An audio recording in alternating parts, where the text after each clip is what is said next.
భర్త అప్పటికి ఐటీలో ఉన్నాడు, ఏం మాట్లాడలేదు.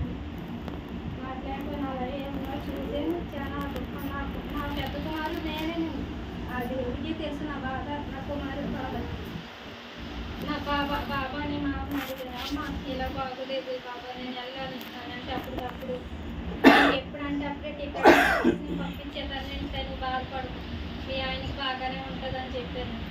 చెప్పాక నాకేం మనసు ఆగలేదు, ఎలా ఉంది ఏంటంటే మా పెద్ద కుమారుడు ఫోన్ చేసి సాయంత్రం 2-3 అమ్మ నాన్న బతకడంటమ్మా, నాన్న చచ్చిపోతాడంటమ్మా అని చెప్పాను. ఆ నా పెద్ద కుమారుడికి నాకే తెలిసిందా బాధ, ఎవరికి కూడా నా ఇద్దరు కుమారుడు కూడా తెలియదు. నా ఇద్దరి మీద ఒక 2 రోజులు ఆ మాట అలాగే ఆలోచించుకొని తండ్రి నీ చిత్తము ఎలా ఉంటే అలాగే అనుకున్నాను. అనుకుంటే నాకు ఒకటే వాగ్దానం వచ్చింది, కుమార్తె నీ దిగులు చెందుకో, నువ్వు భయపడకు, నీకు నేను తోడుగా ఉన్నానని ఒక్కటే వాగ్దానం. స్తోత్రం. వచ్చి అప్పుడు తర్వాత మళ్ళీ ఫోన్ చేశానండి. ఫోన్ చేసి అమ్మ నాన్న మాట్లాడుతున్నాడు అంటే, ఏమోనమ్మా అత్త మాట నేను నచ్చేసి చూస్తున్నాను, నాకేమో చాలా భయంగా ఉందమ్మా అని చెప్పాను. కుమారుడు చెప్పినమ్మా నువ్వేం బాధపడకు, ఏమీ కంగారు పడద్దు, దేవుడు మమ్మల్ని కాపాడుతాడు.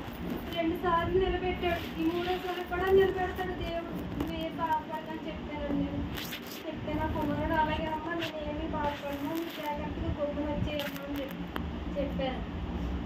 అందుకే చాలా రక్తం చాలా ఇన్ఫెక్షన్ వచ్చేసిందండి. డాక్టర్ గారు కూడా మాట్లాడి అమ్మ నువ్వు ఎంత త్వరగా వస్తే అంత అలాగా చూసుకోగలుగుతాను, లేకపోతే మా చేతులు ఏమీ లేదమ్మా అని చెప్పారు.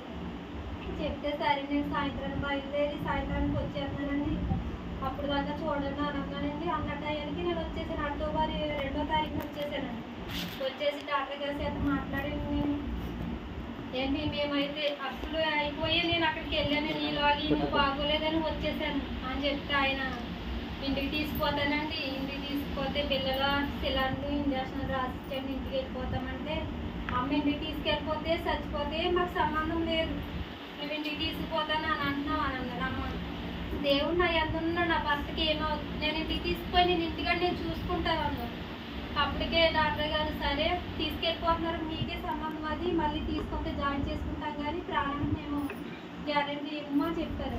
చెప్తే నేను పర్వాలేదు నేను తీసుకుపోతానని తీసుకొచ్చేసానండి. ఇంటికి తీసుకొచ్చేసి డాక్టర్ గారు 5 రోజులు పిల్లలు రాసింది. అప్పటికే ఇన్ఫెక్షన్ 15,200 ఉన్నదండి.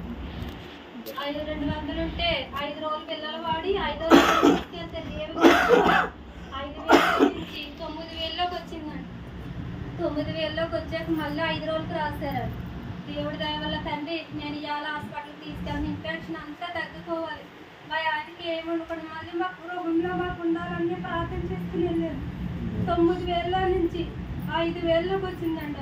5,000లో నుంచి ఇప్పుడు దేవుని కృప వల్ల 4,000లోకి ఉన్నదండి. ఎంతో కన్నీటి ప్రార్థన చేసుకున్నందుకు దేవుడు మాకు ఎంతో దీవెనకరమని ఇచ్చాడు. 2 సార్లు తప్పిన మరణం, 3వసారి తప్పిన మరణం. దేవుడు నా భర్త నా గృహంలో ఉండాలి, నా బిడ్డకు ఉండాలి, నా కుమారులకు ఉండాలని నా భర్త నిలబెట్టి మళ్ళీ మా భర్త నిందన దేవాది దేవుడికి ఎలా తీసుకుంటే స్తోత్రాన్ని చెల్లించుకున్నాను. ఈ చిన్న సాక్ష్యాన్ని మీ అందరూ చెప్పుకున్నాను. మా కుటుంబం కోసం మా కోసం అందరి కోసం ప్రార్థన చేయమని మిమ్మల్ని అందరినీ చేతులు జోడించుకుని వేడుకుంటున్నాము.